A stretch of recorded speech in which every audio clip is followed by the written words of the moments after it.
So hello everyone. Hello. Good afternoon. Good evening. Really excited to get to this panel. We've had a busy day so far, and now we have another amazing set of panelists who, like we did with the other one, I will not go into formal introductions because their bios are available, and we want to get straight into the topic. We have 1 hour, so I would like to say hello and thank you for joining us. There is Plamen, Alexander, Petr, and John. Thank you so much. I'm really grateful that you have taken the time. We're covering a variety of time zones. John is in 10 a.m. this morning, and Alexander is in 2 a.m. tomorrow. So we are talking about the future of the font industry, and we are already sort of in the future. So maybe not the short future, not the long term, but anyways, very excited to have you all here. So a little bit of housekeeping. When you have questions, please put them in the Q&A, not in the chat, so that we can look at them and then mark them as answered. And I will be taking questions as we go. So I have questions already prepared. When we ask them, when we're sort of done, I will look at your questions and we bring them in if they are appropriate. That way we can keep the conversation going and keep the questions related to the thing we have been recently discussing. So this is very informal, and the nature of the panel now is a little bit more about, it's a little bit more personal than discussing pricing or what else, because we're looking to the future. And normally we're not supposed to make forecasts of what we expect, but we are here as a group to see where we are, where we think we are heading, and do we like where we are heading? And if we don't like it, what do we need to change? And there will be many opinions. There will be more opinions than panelists. And this is very subjective, obviously, and there is no wrong answer, there is no right answer, because this is very much about the personal perception of the person speaking and their experience within their foundry. It might be positive, it might be negative. If it's positive, that's great. If it's negative, then we just need to work and try to make it positive, right? So thank you again for all the panelists. I had an order with which I was supposed to ask people. Yeah, we're going to start with Petr, and then we're going to move to Plamen and Alexander and then John. And then for the next question, we're going to go the other way around. And so the first question, and we go straight into the heart of, our font industry. Maybe let me just put a little bit of like a couple of sentences of an introduction. Over the past few years, there has been a significant shift in the balance of power between foundries and distributors. Foundries typically depend on distributors to reach a wider market, and they will get a percentage of the share. In most recent years, the distributors have either unilaterally changed terms of the distribution, and the foundries have just had to accept. And in some cases, there has been more rights being asked. So the question is, we have this ecosystem we are in where we have many independent foundries and we have a few distributors. And so the question is, so I have given my view, maybe I shouldn't have actually, but anyways, so the first question is, how do you see the balance of power between foundries and distributors? Do you as a foundry feel empowered to ask for your own business terms? Are you able to negotiate? How do you feel when you are at the negotiation table when you are discussing with a distributor? So that balance of power is basically, are you able to speak as equals, or are you David and Goliath? Or are you maybe not in a fighting situation, but small and big? How do you feel? And we start with Petr, even though like your also type networks is a little bit different, but also your experience as a foundry, and how do you see the industry in general and that relationship that we're looking at?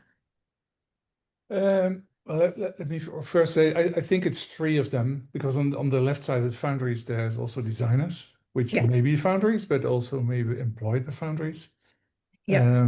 So there's also balance of power in that direction. Yeah, for sure.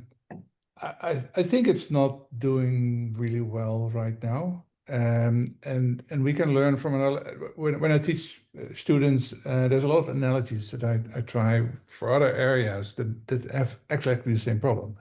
With music, same is happening. Is it publishers that order an author to write a certain kind of book, or is the author offering it to a publisher? So I don't think there's one answer. It depends very much if there is a font that or a typeface that everyone wants to have. So then the distributors are in line and you can do that discussion. If you're coming from school and you have your graduation typeface, you have very little to say and you may be happy if someone wants to be talking to you.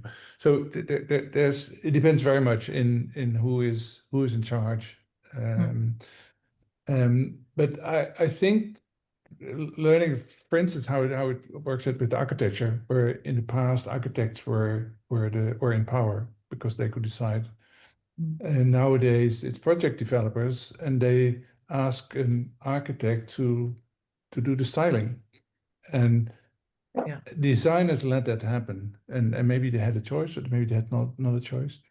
But I think there's a good. It's a challenge to get to get that power back into the people who create and not into the distributing part. Okay, cool. Thank you. And Plamen?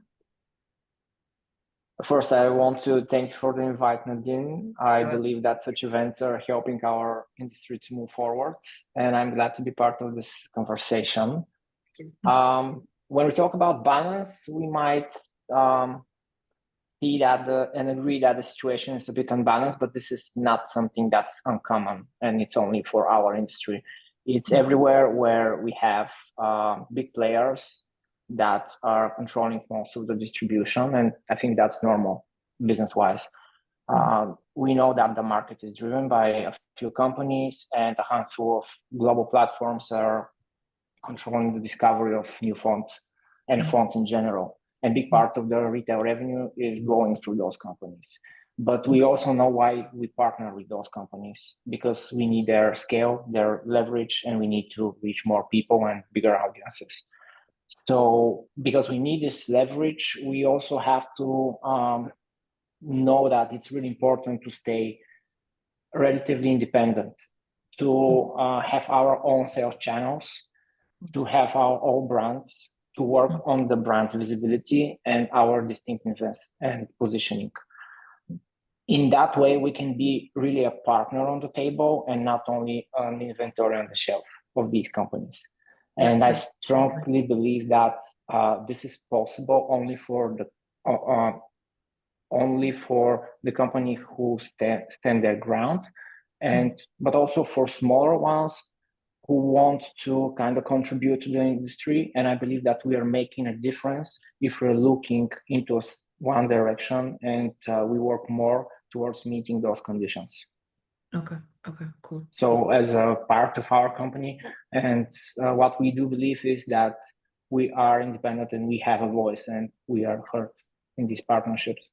Okay, good. So there is a theme sort of developing in the answers, like with what Petr was saying. If you have something that distributors want, you will have a bigger voice and you can fight for your creativity because you have something. And then that's exactly what, Plamen is also saying, that if you work on your own branding, on your own, stand, basically, then you will be in better negotiation position.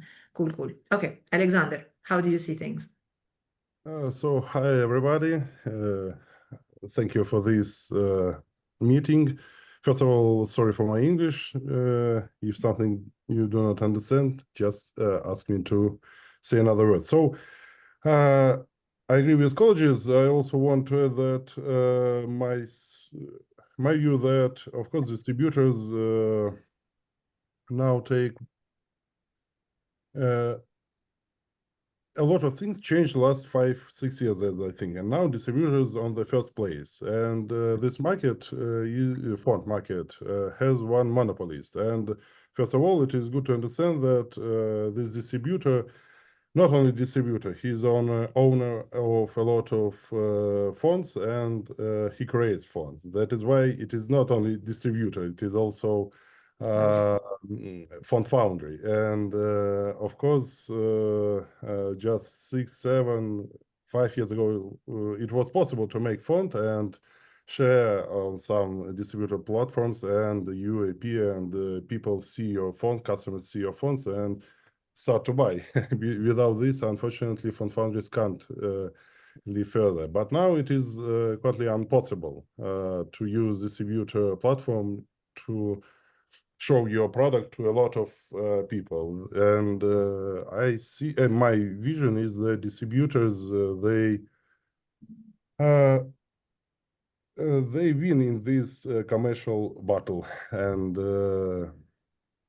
just from business side, I agree with the vision about when people do something and it is cool. But even if you made fantastic font, 100 from 100, if people do not see it, it's impossible to make it fantastic font all over the world. And without it, it's impossible to start your font foundry. Okay. Yeah. Good.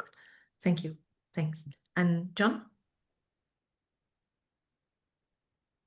So I'm not sure there's a general answer. I think you can look at distributors and foundries, and I think for a lot of small foundries that are just starting out fairly recently, so young designers making their first fonts, having this idea, well, the thing you do is you create a foundry and then you find a distributor. I think they're in a very weak position. But ultimately, you also have to look at the different distributors, and it comes down, I think, to a question of how they are capitalized.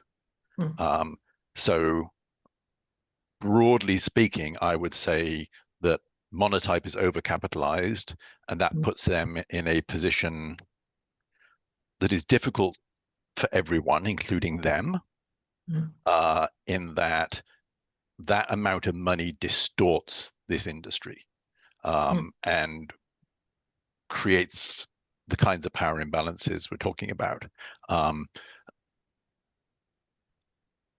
And the decision makers at an overcapitalized company are making decisions about things other than the health of the industry. The other end of the spectrum, I would say, would be something like I Love Typography, which I would say is undercapitalized in that you can't do all the things that you would like to do. And the kind of support that you want to give to the industry is something that, I support, and I think probably everyone here supports. And at the same time, recognizing that in terms of capital, your position is closer to the foundries than it is perhaps to a traditional distributor, and that you're looking to try to find creative ways to leverage minimal capital to do things in this industry. So I think the balance between I Love Typography and foundries is very different. Is a lot closer, and in some ways goes the other way. I mean, we signed up with I Love Typography to support you. And in the goals of what you were trying to achieve.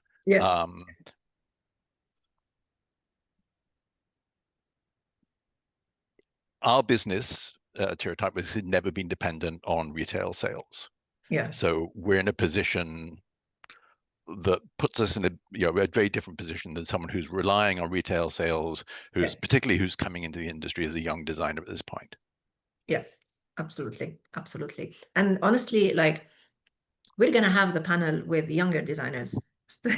So we're going to be talking about what happens with the future leaders and what are their concerns, and we have specific questions for them. But the whole point of the conference is and I've mentioned it a couple of times today already, is to find a way forward for us to exist, all of us, because there are challenges. So in this one, the balance of power is the point of the question actually is not really the answer. It's the fact that we need to be aware of the question in the first place. And this is also for the audience listening in, that when we look at the health of our industry, we need to assess, and we will come to different conclusions, but we need to assess where that balance of power is and where do you feel you actually have a voice, because different distributors will deal with you differently. And also, where do you want to have that balance? Right. And so it's more about being aware of the question than the actual answer, because like John was saying, different distributors will have different you know, with ILT, we sit next to the foundry, we're buddies, you know, and sometimes the foundries are bigger than us, like quite often. So, but anyways, yeah, absolutely. Okay, good. So that is the first question. We stay with John, and now we do the other way around. Do you feel that foundries are being forced to give up more and more of their rights? But that's a leading question, so maybe we can also answer it. Like, do you feel that the foundries are in control of their own rights, of what they would like to give? And we will have more info on distribution rights tomorrow, what is being given. But just as to summarize, there was a time where distributors would only sell like font packages, basically, either single license or a font or font family or a super family, and it's over e-commerce and sometimes via offline sales as well, but it was just like the package. And now with some distributors, you are able to get modification rights, renaming rights, OEM sales, enterprise sales. So quite a lot of the rights that were traditionally kept with the foundries. So where do you see the position of the foundries? Are they able to say no if you know, if a big distributor were to ask, whichever one of the big distributors, or do we feel can we stand the grounds? Can we say no? Can we say yes? Like where do you think we are in this situation? And we start with John, and then Alexander, Plamen, and Petr. Maybe this is something we can come up to. I'm not sure there are any big distributors. I think the whole distribution business in fonts is a kind of anachronistic leftover of a business that used to exist. Unfortunately, because of the presence of capital, there is the persistence of distribution. And I know, well, you know, this might not be thrilling to you as CEO of iLove Typography, but I've thought for a long time that font distributors should not exist. There is no good reason for them to exist. You know, they exist because they can, and because they can leverage capital to create an impact in the marketplace that is bigger than individual foundries can. I'm hopeful about things like font stands move towards a genuine cooperative. So a distributor that is cooperatively owned by foundries rather than being owned by people who just, you know, either have the enthusiasm in your case or have the money in someone else's case. Because of that concentration of power that we talked about previously, it does become difficult for foundries and individual designers to say no to a distributor, especially if they're the only distributor and that's the only channel in which they're really actually making any revenue. And it's the classic case of workers versus employers, even though, you know, ostensibly they're both companies. But, you know, foundries that tend to be, you know, small numbers of individuals who need to feed themselves and their families. And the starting point for any designer and for any foundry is how many mouths do you have to feed? How much rent do you have to pay?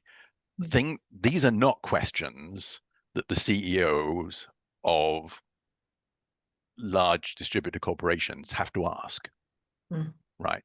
So if you're relying on a revenue stream to feed yourself, you're automatically at a disadvantage, and it's going to be, if that's your only distribution and your only source of revenue, then you don't have a way to say no. By the way, just a little asterisk. So we are a font distributor, but that's one of the things we do. On a top level, we see ourselves as font activists. That we are here because we do so many other things other than font distribution. Like that is one of the things we are doing, but this is font activism, right? Like being able to have conversations, to, you know, help with education, you know, whatever, all of it. But yeah, good. Okay, amazing. So and feel free to cut me off at any point if I'm going on too long. No, it's fine. Yeah, okay, Alexander, how do you feel? So one more time, I want to tell that we speak about distributors, but from the statistic, we have only one distributor all over the world, Yeah. take something like 80% of all sales, and that is why. Last several years, Motev changed the rules, and unfortunately, I speak with a lot of Thai foundries. Nobody can tell no. Even us, we have something like 100 people in our team, and we spent a lot of resources in marketing, in digital marketing, and somewhere else.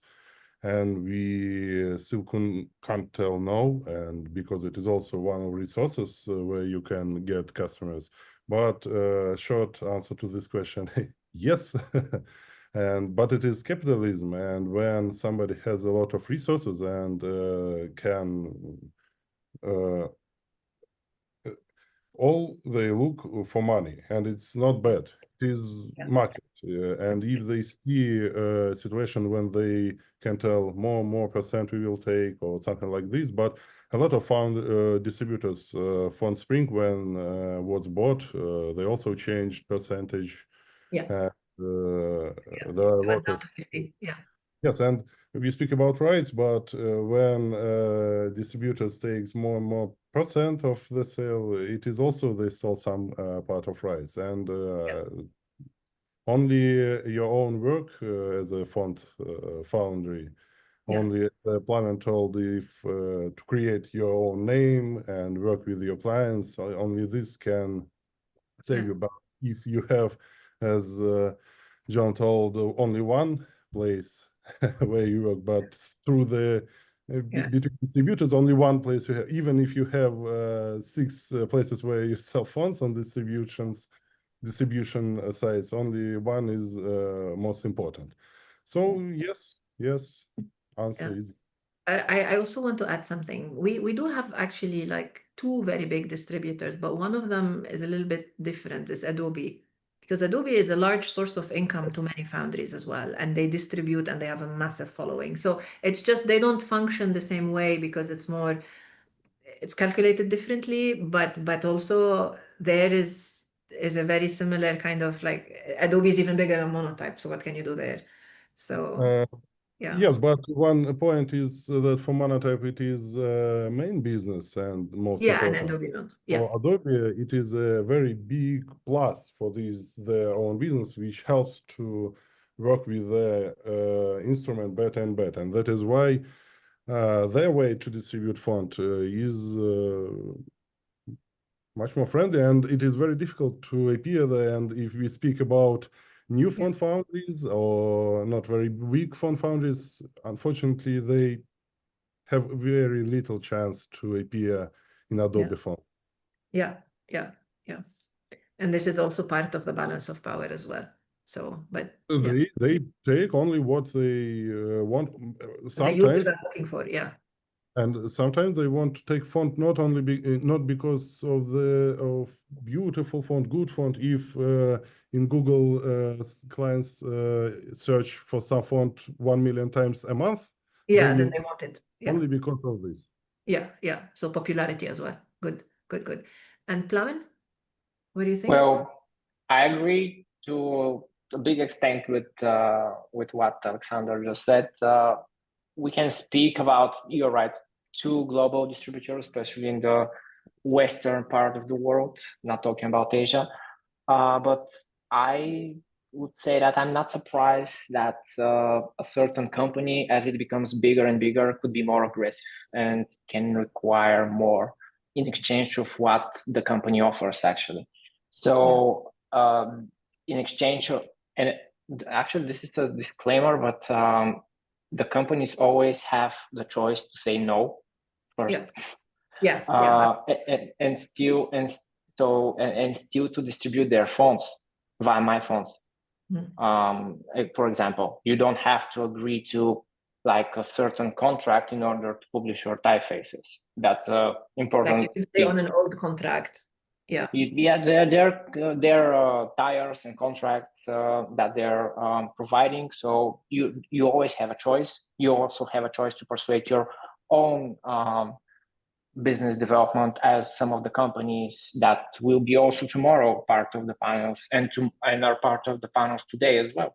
So this is also a path that you can go with as a company that is currently partnering also with Motev and operating independently, we know quite well what we agree with, what we negotiate for, and what we get in exchange. So there is always a path, even for a smaller company, I believe, but it's much harder. And I'm seeing in the future more and more consolidation processes happening, because newcomers and independent foundries, which are really, really small, they should have to unite with a little bit bigger ones in order to be heard and to have better visibility on their products. We should pick this up, by the way. It's not part of the questions, but we should come back to this point about uniting between foundries. Petr, what do you think with regards to rights of foundries and what they are able to give away? And you're currently muted. No, you're on mute, Petr. Yeah. I'm sorry. Yeah, it's how can you withstand the attraction of a black hole? And that's the closer you are and the heavier you are, the more difficult it is. Heavier in the sense that paying the bills, and so if you weigh the amount of possible income against the value of independence, those are really difficult things to measure, because future income is difficult to measure, and how much do you value your independence. If I speak for myself, that anything I would earn is always less than my valuing of independence. Okay. And that's true if you can pay the minimum of bills and you don't starve and etc. You can buy a new computer and all these things. But so any time you hook up to for money now to things that you cannot change, or you become independent you become dependent in the future, that's a challenge. And I see people struggling with that, because you need money to make stuff, to invest in products that might be interesting in the future to become famous with. On the other hand, yeah, keeping your spending level to a minimum or slightly above minimum level, meaning not buying things that you don't need to make fonts. Yeah. That includes clothing and vacations and all these things. So that's it's the distinction between running a business and running for money, or running a business to develop yourself. And it's the hardest thing, I think, to educate to people. If they don't understand entrepreneurship, it's very hard to tell them how to do that. But the people who succeed understand that, and they manage to keep their needs low, and they spend time, and the other thing is that it is kind of counterintuitive for designers to make something that other people need, because they make things they like to do and they need themselves. If you can put at least part of the library, part of your efforts into something, in being interested in what other people need, solving their problems, it's easier to get in a position where people need you, including foundries. Yeah, that's really important. Absolutely. Good. Thank you. We stay with you, Petr, for the next. I'm going to combine the next two questions because they're really related, which is, how do you rate the health of the industry, and where will Indie Foundries be in 10 to 15 years? And I will give just a bit of background as to why I'm asking these. So it's been one of my guiding principles that if we as type designers have come into this industry and been welcomed into it, but we left it in a worse situation than how it was when we came into it, then we have failed, even when we have succeeded individually as designers, but collectively we will have failed, because we made the entry way harder than it was for us. And this is why, and also there were many times, like when I was still at Monotype and subscription was coming up, I had the fear then there will not be many independent foundries in the future. Like that, it will be very difficult. The same way we see with many economies today, where the middle class is disappearing, and you will have accumulation of capital at the top, and then a lot of poverty. I have the fear, and this is why I'm asking, and I hope that you guys don't agree with me, but I'm always wondering if we will see similar trends. Is it me being pessimistic? Is it true or not? So it would be great to have your view of like, how would you assess the health if this were a person of the industry? Are we healthy? Are we not healthy? And will there be a future for the same number of independent foundries we see today? Or do you expect that there will be less of them or more? Like, how do you feel, around these questions? And we stay with Petr, and then Plamen, Alexander, and John. As usual, it's always a matter of definition. What is industry? Because industry by itself means that there are companies making profits and having products and marketing and all these things. I really love the comparison to the other things that I like music, as I said before. If you see what's the health of people making music, that's extremely healthy. I think there's millions and millions of people making music. If you ask what's the music industry, that's a totally different thing. Right. And it's bound to the question, how many people make a living from making music? And it's only a fraction of the people who are making music. So people who would make type because they like it, and or they do it on the side. They actually run a graphic design studio, and they do type design, quoted in a logo, or they take a typeface and do something to it. That's also type design in a way. And so it's an infinite, large, detailed range spectrum of people doing type design. And so by calling it industry, you're actually adapting to the big companies that are big enough to call it. And I really like your clarification. It's way better than mine. I'd say I would adapt the question: how many people will be able to make a living with type in the future? good. That's a good question. That's a much better one. Because there is a lot of money, but only a few people are making it. Got it. And I think that depends on how many people allow the balance to shift a bit to the things they like to do for themselves, and they like to do because other people need it. And so there are two circles. The ideal is in the middle. And creative designers manage to design their projects in a way that it benefits in both ways. So if you have a really boring project, can you make a sandbox for yourself and tell nobody about it, which is really the fun part of the project, and they pay for it. And then for us outside, it could be really boring geometric sense, but inside you really had fun experimenting new stuff. So it's that part of creativity, I think, that is the guarantee or the challenge to survive in the 10, 15 years. I love this answer. Well, that's hopeful, and I'm happy for that. It's really nice. No, also because it really is a renaissance what we're going through, like the amount of amazingly talented designers that we have today and the amount of great design being done. And so it's really nice to come back and say, okay, it's your creativity and your ability to, react to what people want and what you want to the independence is that people cannot own what I have right now in my sketchbook that I didn't show anybody yet. Exactly. That's the independence. Yeah, nice.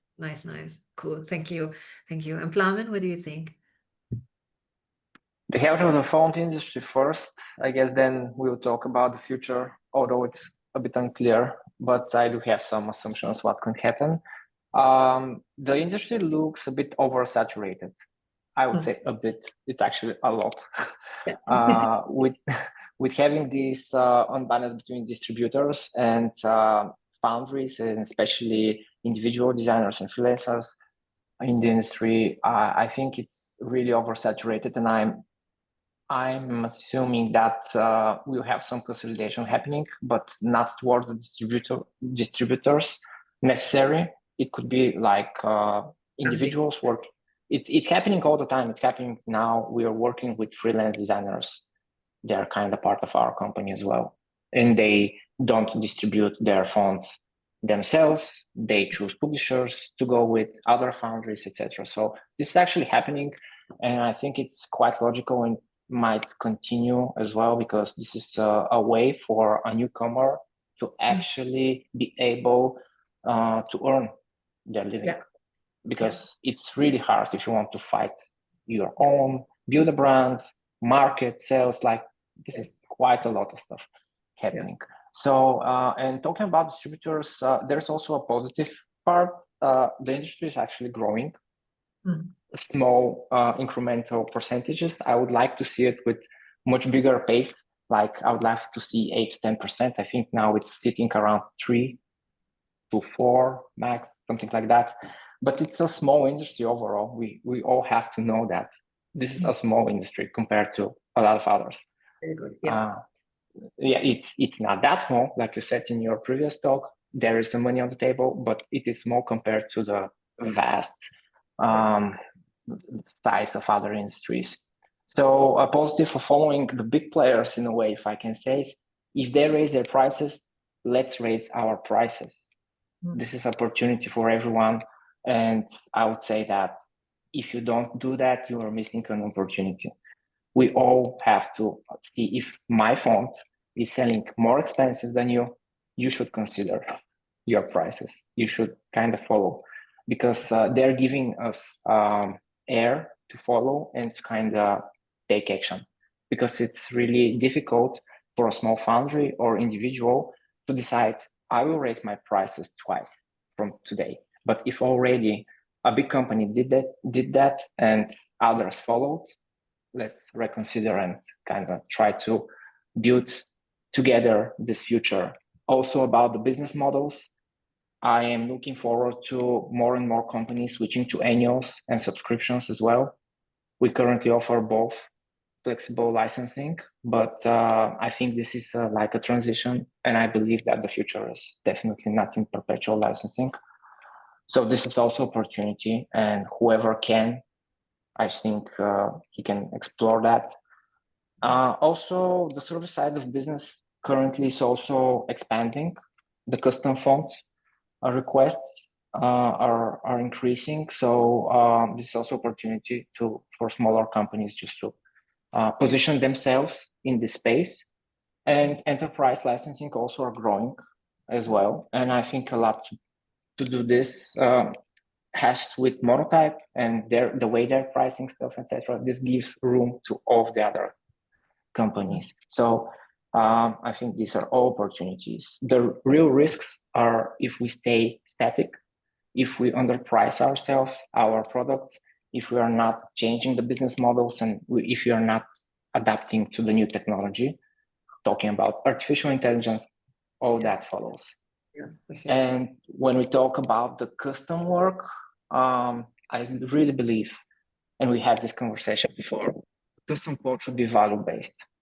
I don't believe in time and materials and hourly-based work when we speak about companies. Enterprise licenses also has to be related to the scale of the company, their operations, their revenue, if you say so, and also the custom work as well. Yeah. And what value actually have this typeface, custom typeface for the brand? Because if there's also a scenario, it's a big brand, but the project is really small and tiny, then okay, it's not reasonable to ask for really big prices. But if it's in a big scale and it values a lot, then ask for more. Okay, perfect. Yeah, that's always nice.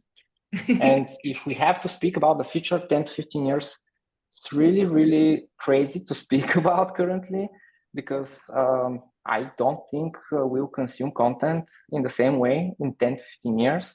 Not sure if we'll design fonts in the same way. Actually, I'm sure we won't.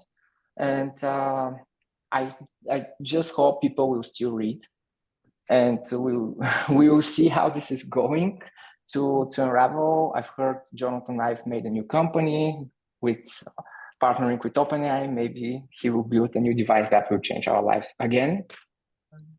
And yeah, about the other stuff, I think just embrace the technology and try to keep the pace and implement artificial intelligence in your own way of working.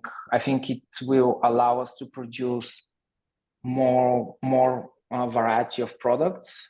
Meaning, for example, currently we in the foundry here, we are developing languages other than Latin, Cyrillic, and Greek only for clients. So we've been involved in Arabic, Devanagari, Armenian, Georgian, Thai, etc., but only for client work, because this is an expensive work to be positioned on the market, and it's a kind of risky to do it. And with the new technologies, I strongly believe that they will allow us to kind of. We have a question coming up. The next one is about AI. So we're gonna come back to yeah. No, because we cannot have a future discussion. Right. Yeah, we're gonna have to. True. Yeah, but we'll skip some questions and go back straight into AI and some challenges. Alexander, what do you think about the health of the industry in general? So as Plamen told, yes, this market is growing. Nobody knows what percentage. We bought several checks of the market from USA, and we checked market in USA, in Europe, and they tell, yes, it is growing, 3, 4, 5, 6, 7, 8, 9, doesn't matter. It is growing. Yeah. But it is young market. And to tell the truth, price to start business on this market, now it is as a usual business, a lot of money and a lot of time. And as Peter told, who live from fonts, yes, a lot of people do fonts, I think thousands and thousands, and they share in some free distribution platforms. But now it's impossible just to make font and share it somewhere and grab some money. And that is why during 10, 15 years, of course, there will be less font, not so many font foundries as now. Not a lot of new font foundries will appear. It will be a lot of VCPs, but who make business from this. And that is why now marketing, commercial department became a really very important part of this business. You could live without it 5, 6, 7 years ago. It was possible to. But this comes back to the saturation, right? Because exactly what Plamen was saying, the market is a little bit oversaturated. There's just too much competition, basically. So if you don't have good marketing, you don't stand out. People can't find you, basically, right? Yes, without it. But interesting story, we spent a lot of resources to marketing, and in SEO, how you use companies to find you in Google or digital. To tell the truth, I know only several companies who do this work in this market. Yeah. Only several. And like it Google is, Ads. Yeah. Yes, and it is, to tell the truth, it's not very hard now to appear on the first page in Google. Wait, you mean organically or with the Google Ads? Organically. Yes, you have to spend some time and a lot of time and a lot of money. And that is why without it, if you new FONTFABRIC, you have to have a lot of money just to appear and to become a normal business. So I think everything will change. Market is growing. That is why for FONTFABRICs who are already on this market and who has name, I think they will stay. But some big companies will buy 2 or 3 companies every year, the coolest and the most interesting. And Indian Thai foundries will be less and less, I think.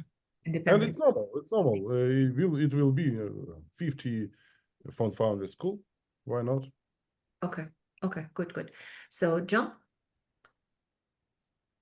Trying to make 3 points very quickly. So over the last week, knowing that this panel was coming up, I found myself thinking quite a lot about Bruno Steinert, who was the managing director of Linotype in its later years in Germany. And he was one of my favorite people I've known in the type industry on the business side of things. And he had two insights that sort of struck me. One is that the type business is a small business, but a profitable business. And when they were owned by Heidelberg Drucksmaschine, he would describe going to these meetings with the heads of all of the various subsidiary companies, and they were all talking in massively larger sums of money than he was. But proportionally, Linotype was the most profitable branch in terms of its income relative to expenses. So it's a profitable business, but it's a small one. And I think that's still the case. I think the danger for a small profitable business is someone coming along who imagines that they can turn it into a big profitable business. And I think that's the situation we're in at the moment, because the distortion that happens when someone invests that amount of capital into a small business to try to turn it into a big business can go very, very wrong. So I don't want to make a prediction about the future, but I think we're in a situation where things could go very, very wrong. The other insight that Bruno had was that new creativity in type design wasn't going to come from within a company like Linotype. And in fact, for several years, Linotype had no internal design staff because Bruno understood that the creativity comes from individual designers and increasingly through the small foundries. And he saw Linotype's position as a publisher and distributor as supporting those designers and small foundries in the hopes that they would choose to distribute through Linotype. And so the sharing of technological information, the sharing of skills, helping people to make better fonts, he saw that as investment in the business. And it's very similar to the kind of things you're doing with I Love Typography. And I know you also learned a lot from Bruno. So I think that's still the case. Creativity is coming from outside of the big companies. And the bigger the company gets, the less creativity you see coming from inside it. So Monotype is buying up, companies that were known for their creativity, like Heffler and Co. What's happening? You don't hear anything. You don't hear anything more about them. No. And they're doing work and they're making things, but they've ceased to exist in that area where we look around to see what's new, what's creative. So I think there will remain a place for Indie Foundries because that's where the creativity comes from. The danger is not that the big companies somehow absorb all of that creativity and there are no Indie Foundries anymore. It's that there are no Indie Foundries anymore and there's no more creativity. There's only the licensing of that old stuff. So I think that's the danger. The last point I want to make is that I remember years ago at in the early 2010s at a TypeCon conference, attending an ad hoc emergency meeting of type designers to address what was happening in the type industry at that time. The only thing I can remember about that meeting is that Matthew Carter laughed at my joke. I can't remember what the big issue at that time was, but it seemed incredibly important. So I'm old enough to know that the type business has been in crisis for at least 30 years. Okay. 30 years ago, the crisis was for the big companies. It was that Monotype went into receivership and had to be bailed out. It was an opportunity for the small foundries in the 1990s. That's where the kind of what we see now as the type business really began, in that opportunity of the crisis for the big companies. We're now facing a different kind of crisis. There is an opportunity, I think, for somebody. And if you want me to be optimistic, I'll just say, 15 years ago, there was some kind of crisis and we were all in a fluff about it, but we're still here. Yeah, amazing. we stay with you for the next set of questions. I'm just going to bundle them because we have like barely 10 minutes left. Yeah. So what would be the challenges? Because we've covered basically the last question, which is like, how do you see it? Where do you want it to go? I think we're all in agreement on that, more or less. But basically, what's the biggest challenge? Let's name one biggest challenge that you see facing the industry. And then everything you said, everything we have said, in the light of AI and what AI will bring to our industry in terms of opportunities and threats. So let's just add all of that. And also within the question of AI, knowing that you need models to train it and that there are very few companies that have enough data points with which to train AI. So anyways, so yeah, we start with John and then Alexander, Plamen, and then we finish with Petr, and that will be the end of the panel. That will be the last set of questions. In that case, I'll talk just about the AI side of things. So AI is two things. It's a technology that is evolving very, very rapidly. And it's how that technology is being positioned and leveraged, again, by the people who have the capital. So in terms of technology, I can see some ways I could use it if I were able to train it on my own work to help me kind of speed things up. So I think there's a role for AI assistant in design as an assistant. I'm not interested in AI that's trained on all of the world's fonts. I want an AI that's trained on my design so that it can help me do my thing. In terms of how the technology is being positioned, I'm a Luddite, which is to say I'm someone with a Luddite. I don't know. A Luddite is someone who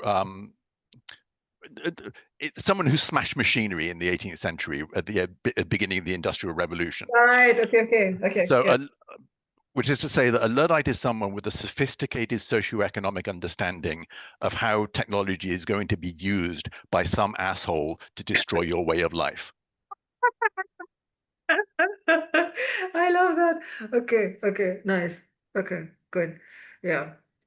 I like that. But I also love the idea of I want an assistant that train on my way of doing things.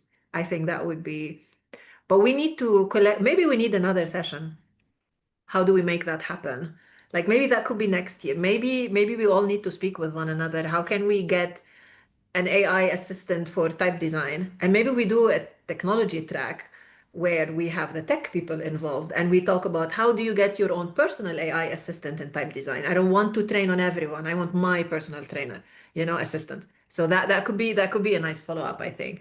And yeah, nice. Thank you. I love this idea. Thank you. So Alexander, biggest challenge and where is AI in all this?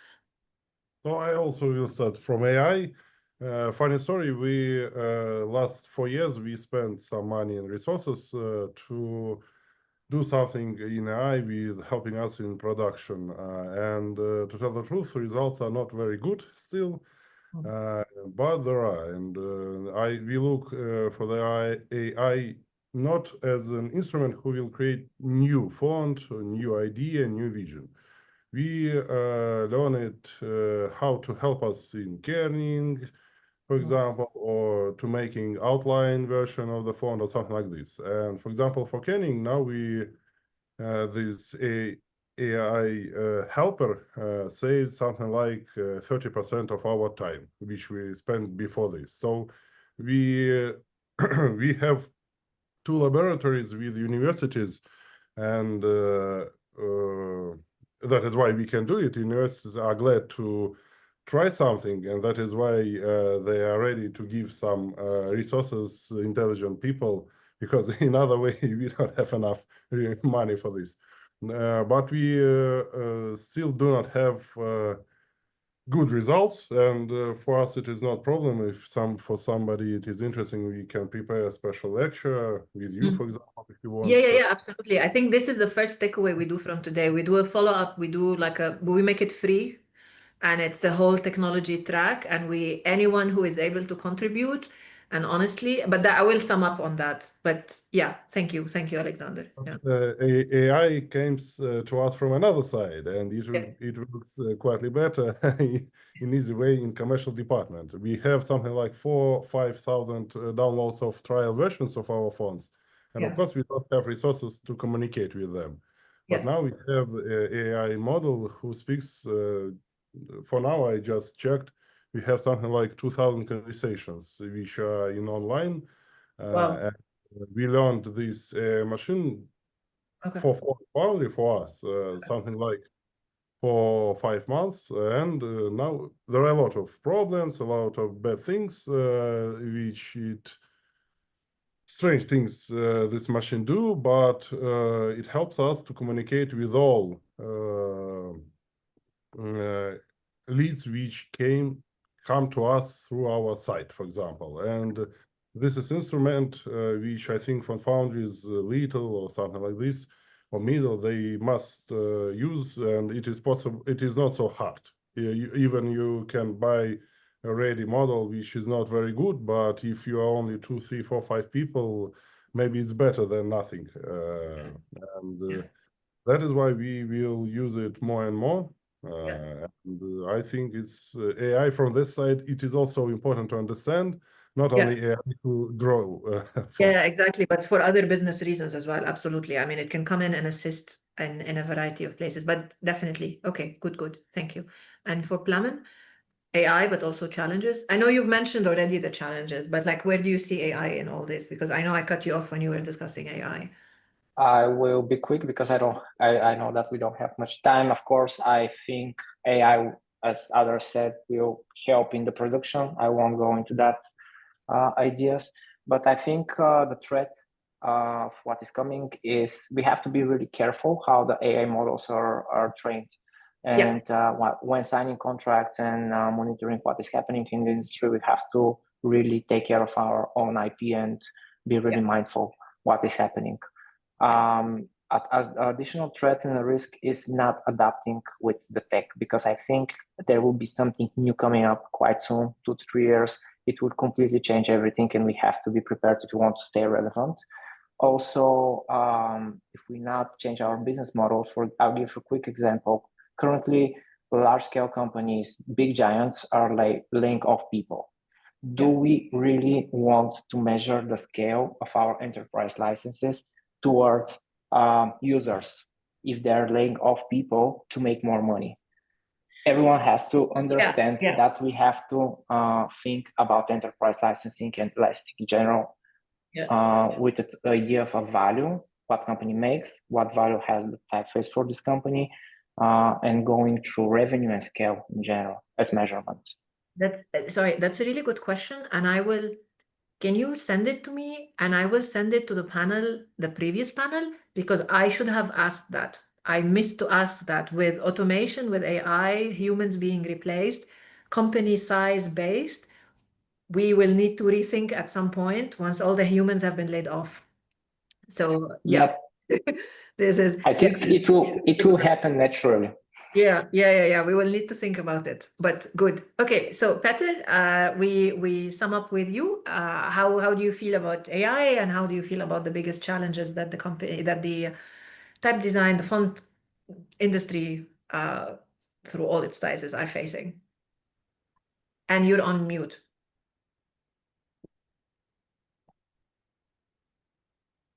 Yeah. Okay. Sorry.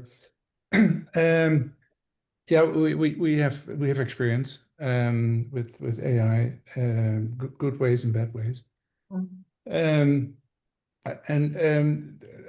If you want, I did a lecture on this. How, as a designer, inside your process, decide if a design solution can best be supported by AI or by a rule-based system, and both have their advantages and disadvantages. I can share that link to that lecture if you want. Yes. In the chat. Or send it to me, and I will put it in the lobby. It's fine. I'll do that. And so one thing we tried it for is spacing and kerning, and we ended with John's remark. If you train it on anything else than your own fonts, you get really shitty things. Okay.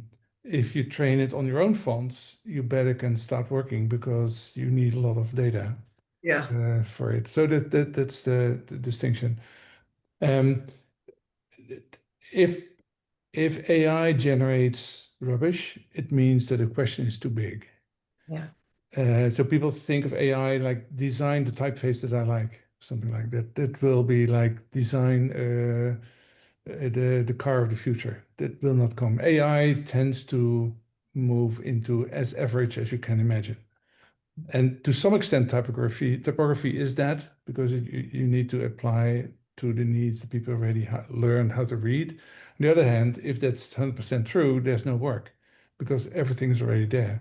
So it's a subtle balance between making something new and making something that already exists, and that is applying to your own design, but it also applies to the question that you ask AI. And so if it's so we trained kerning on typefaces that we did already that looks kind of similar. And there's many parameters that you can choose from. What's the node model? What's the size of the bitmap that you train on? Do you have one model for Roman and one model for italic, or you can combine it? And for that reason, you make a lot of iterations making a new AI system, which is contradicting large training data sets because it takes too long. Yeah. So what we do is we try, so we found ways to generate 2.5 million 32 square pixels from existing kerning and then train something which takes about an hour. And then you can use it and it's 50-70% guessing right.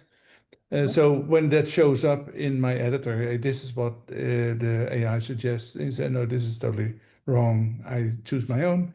Then it's okay. It's like a helpful assistant next to you suggesting stuff, which sometimes is wrong, and in most of the cases it's okay. Then it works.